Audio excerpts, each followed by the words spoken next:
व्रत और पंच महाव्रत बताए गए, तो उसमें से एक जो जैन धर्म की दो विशेषताएं अनेकांतवाद और स्वयंवाद स्यादवाद बताया गया, उसके बारे में थोड़ा सा प्रकाश डालेंगे तो अच्छा रहेगा। आरएसएस कहीं भी ऑफिस पड़ता है, कोई स्थान पड़ता है, हमारे लिए भी खुशी होती है, क्योंकि शुरुआत में आरएसएस से जो जुड़ा हो वो भली साधु बन जाए, लेकिन लहर तो आ ही जाती है। और मुझे बहुत बड़ा गर्व है कि 96 में इस समय सन आगे पीछे है, रज्जू भैया उस समय थे, उस समय हमने उनको एक अभियान दिया था कि अपन सब भारतीय हैं, हिंदुस्तानी हैं, और हमारे यहाँ जानवर भी हमें उतने प्यारे होना चाहिए। हम क्यों चमड़े का बेल्ट का प्रयोग करें? आरएसएस का बेल्ट होता था, एक चमड़े का लगाया है, और चमड़े का, और वो बहुत दिन तक काफ़ी डिस्कशन हुआ, अंत में वो चमड़े का बेल्ट होकर हट करके और आरएसएस ने वो प्रस्ताव पास किया। तो कुछ ऐसी रहे हैं, जुड़ाव है। अनेकांत इसी का नाम है, अनेकांत इसी का नाम है कि हमीरपुर में भी जैन साधु बैठा है, यही सबसे बड़ा अनेकांत। अनेकांत का अर्थ होता है सभी धर्मों को परस्पर में विरोध किए बिना उनको एक स्थान पर एकत्रित कर देना।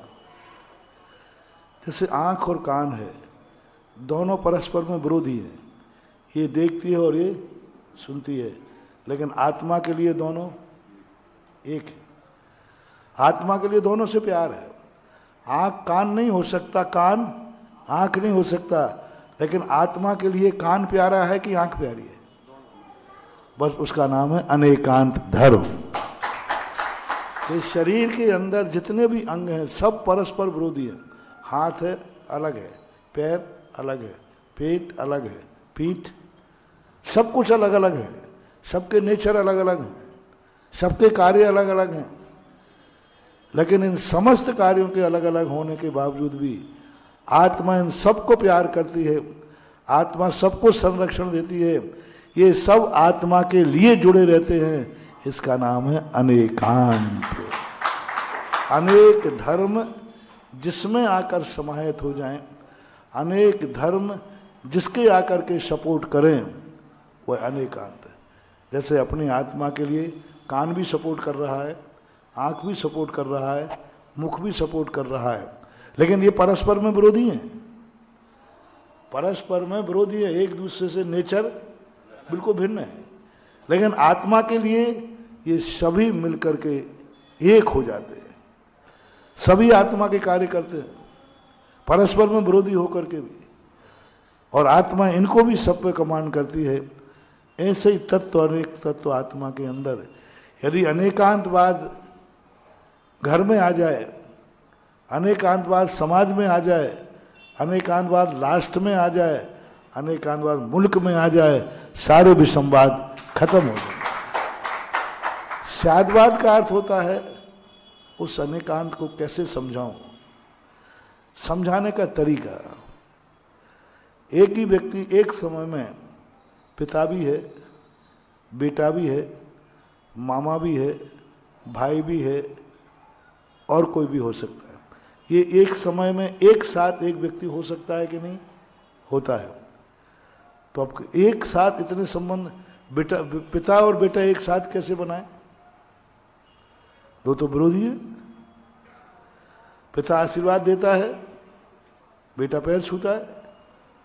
अब दोनों संबंध विरोधी एक में कैसे घटाएं? तो स्यादवाद कहता है पिता की अपेक्षा ये बेटा है, पिता के पैर छू लो, और बेटे की अपेक्षा बाप है, आशीर्वाद दे दो। इस समझाने की प्रक्रिया का नाम स्यादवाद है।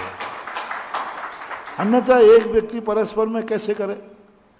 अब बेटा जाए तो बेटे के जाकर के पैर पड़ेगा क्या? बाप है तो क्या बेटे के पैर पड़ेगा? नहीं। ये व्यवस्थाएं बनाना दो परस्पर संबंध होने के बावजूद भी, दो परस्पर विरोधी होने के बाद भी उन दोनों के साथ सापेक्ष संबंध बनाने के लिए स्याद्वाद शब्द का प्रयोग किया जाता है। यह पिता भी है, पिता ही नहीं है, पिता भी है, बेटा भी है, भाई भी है। तो भी शब्द जब लग जाता है तो सारे विवाद खत्म हो जाते हैं। इसलिए जैन दर्शन ने इस सृष्टि को अनेकांत रूप में देखा और अनेकांत रूप की व्यवस्था बनाने के लिए स्याद्वाद का